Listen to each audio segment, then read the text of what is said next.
राज्यात यंदाच्या विधानसभा निवडणुकांपूर्वी सुरू करण्यात आलेली मुख्यमंत्री लाडकी बहीण योजना गेम चेंजर ठरली।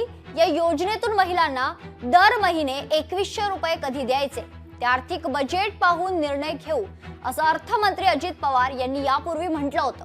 तर आता राज्याचे कॅबिनेट मंत्री नरहरी झिरवळ यांनी 2100 रुपये देण्यासंदर्भात मोठं वक्तव्य केलंय। लाडक्या बहिणींना 2100 रुपये देऊ असं कुणीच म्हटलं नाही असं म्हणत झिरवळ यांनी चक्क 2100 रुपये देण्यावरून घुमजाव केलाय।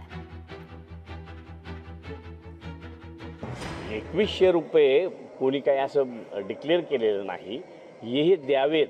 आधी तर विरोधकांनी हे 1500 देणारच नाहीत, यांच्याजवळ देण्याची ऐपतच नाही, अशाच पद्धतीने सुरू केलं होतं। नंतर काय तर 2100 देणार आहे, 1500 दिले नाही ते 2100 कसे, पण 1500 दिल्यावर बाकी 2100वर जास्त जोर धरला, तर तसा काही प्रकार नाही आहे। झिरवळ साहेब काय म्हणाले मला माहीत नाही, परंतु याच्याबद्दलचं स्पष्टीकरण मुख्यमंत्री आणि दोन्ही उपमुख्यमंत्र्यांनी दिलेलं आहे।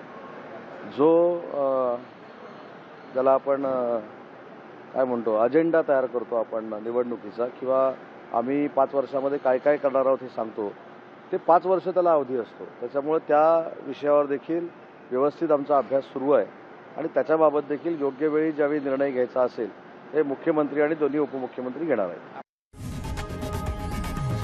लोकशाही मराठी ऐका, पहा, जागरूक रहा।